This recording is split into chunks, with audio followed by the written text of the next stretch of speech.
샬롬. 6월 22일 월요일 큐티 가이드 영상으로 여러 성도분들을 만나 뵙게 되었습니다. 세상에서의 한 주를 시작하는 월요일 아침이죠.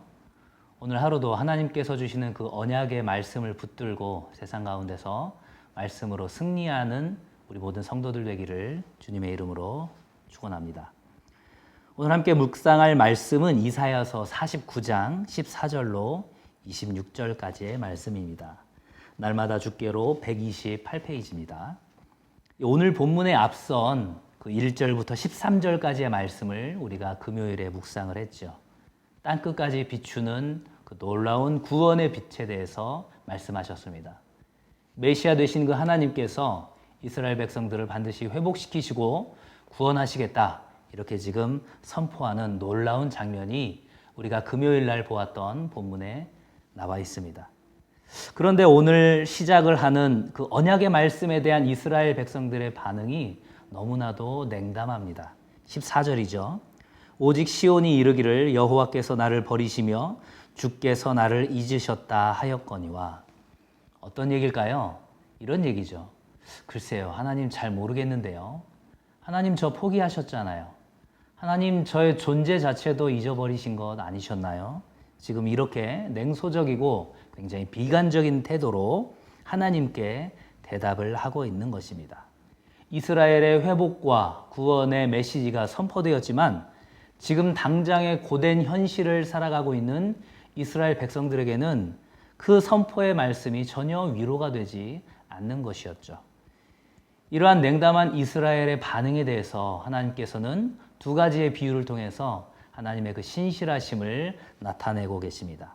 첫 번째는 산모와 아기의 비유이죠. 젖먹이 아이를 엄마가 잊지 않듯이 하나님께서도 결코 이스라엘을 잊지 않으신다는 것입니다. 얼마 전에 뉴스를 보니까 제주도에 살고 있는 한 30대 산모가 이제 남편이 강원도로 멀리 일을 하게 돼서 너무나 속이 상해서 술을 잔뜩 마시고, 문제가 된 것은 생후 18일밖에 되지 않은 어린 딸을 분유를 먹인 이후에 그냥 엎드린 상태에서 트림을 시키지 않고 방치시켰다가 질식사하게 만든 정말로 어처구니 없는 일이 보도된 적이 있습니다. 우리는 그런 일들을 보면 어떻게 사람이 저러나 이렇게 생각할 수 있지만, 달리 생각해 보면 사람이기 때문에, 완악하고 연약한 사람이기 때문에 그런 일들이 있을 수 있다는 거죠. 우리 연약한 인간은 혹시 아이를 그렇게 잊어버리고 방치할 수 있을지 몰라도, 혹 그런 일이 있을지 몰라도 천지 만물의 주관자이시고 우리의 생사화복을 주관하시는 그 하나님께서는 당신의 택함 받은 자녀를 결코 포기하지 않으시고 방치하지 않으시고 또한 그 존재를 잊지 않으신다고 말씀하시는 것입니다. 두 번째 비유는 더 감동적이죠. 하나님께서는 시온을, 그 예루살렘의 이름을 당신의 손바닥에 새겼다, 이렇게 말씀하고 있습니다. 고대 사회에서는 노예가 주인의 이름을 손바닥에 새기는 것이 관례였는데, 지금 하나님께서는 그 상황을 완전히 역전시켜 놓으시죠. 하나님께서 오히려 우리의 이름을, 그 택함받은 자녀의 이름을 당신의 손바닥에 새겨 넣으시겠다, 이렇게 말씀하시는 것입니다. 이 기독교가 세상의 수많은 종교와 다른 결정적인 이유가 바로 여기에 있죠. 불교, 이슬람교, 힌두교, 수많은 이방 종교들은 높은 경지에 있는 절대자를 향하여서 인간이 열심을 다하여서 달려가는 것이지만, 기독교는 정반대이죠.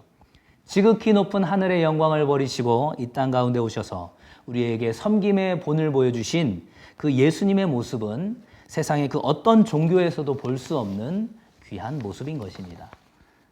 그렇다면 이스라엘 백성들이 이 하나님께서 말씀하신 회복과 구원의 메시지를 믿지 못하고 냉담하게 반응했던 이유가 무엇일까요? 그들이 생각하기에는 그 모든 것들이 허황되고 도무지 가능성이 없어 보이는 실현 불가능한 일로 생각했기 때문입니다. 지금 그들을 지배하고 있는 이 바벨론이라는 대제국이 멸망한다는 것은 도저히 상상할 수가 없는 일이라는 거죠. 하지만 하나님께서는 장차 일어날 일들을 마치 눈으로 그리듯이 선명하게 표현하고 있습니다. 예루살렘에 너무나도 번성해서 예루살렘의 자손들이 엄마, 아빠, 여기는 너무 좁아요. 더 넓은 곳이 필요해요. 이렇게 말하게 될 것이라고 말씀하고 계십니다. 또한 수많은 이방 민족들에게 이스라엘이 귀한 대접을 받게 될 것이고 예루살렘을 대적하던 수많은 사람들이 서로 싸우게 돼서 자멸하게 될 것이다. 지금 이렇게 선포하고 계십니다. 하나님께서 이러한 모든 일들을 이루시는 이유는 무엇일까요? 그 목적은 무엇일까요? 오늘 본문 26절 하반절에서 말씀하고 계십니다. 모든 육체가 나 여호와는 내 구원자요 내 구속자요 야곱의 전능자인 줄 알리라. 아멘. 구원의 하나님, 전능하신 하나님께서 하나님의 그 능력과 위엄과 신실하심을 나타내시기 위해서 예루살렘을 반드시 회복시키겠다, 구원하시겠다 말씀하시는 것입니다. 우리가 흔히 비전 이런 말을 많이 사용을 하지요. 오늘 본문에는 하나님의 비전이 구체적으로 나타나 있습니다. 비록 지금은 눈에 보이는 것 같지 않지만 마치 눈에 보이는 것처럼 장차 일어날 일들을, 선명한 미래의 일들을 바라보면서 그것을 향해서 믿음으로 순종하며 나아가는 것, 그것이 바로 비전을 쫓아가는 삶이죠. 하나님께서는 손바닥에 시온 백성의 이름을 새겨 넣으셨다고 말씀하시면서 이어서 또한 어떻게 얘기하십니까? 16절 하반절에 보니까 너의 성벽이 항상 내 앞에 있나니 이렇게 말씀을 하시네요. 그런데 예루살렘 성벽은 지금 어떻습니까? 그야말로 황폐화되어서 돌 위에 돌 하나도 남지 않은 그런 상태에 있는 예루살렘 성벽. 그 예루살렘 성벽을 지금 바라보고 계신다라는 것입니다. 이것은 장차 하나님의 사람인 느헤미야를 통해서 재건될 예루살렘 성벽의 모습을 지금 하나님께서는 보고 계신 것이죠. 사랑하는 성도 여러분, 우리의 삶은 어떻습니까? 우리도 오늘 본문의 그 이스라엘 백성들처럼 그렇게 느낄 때가 참 많이 있죠. 예수님께서 부활 승천하시면서 볼지어다 내가 세상 끝날까지 너희와 항상 함께 있으리라 이렇게 말씀하셨지만 그 약속을 우리가 아멘으로 받아들이고 또한 믿지만 우리가 살아가는 삶 가운데서 도무지 그 말씀을 믿지 못할 때가 있죠. 그리고 또한 낙심하고 좌절할 때도 있습니다. 하나님 지금도 정말 나와 함께 하실까? 말씀대로 살지 않는 나의 모습을 포기하시고 나의 존재를 잊으신 건 아닐까? 이런 생각을 할 수도 있습니다.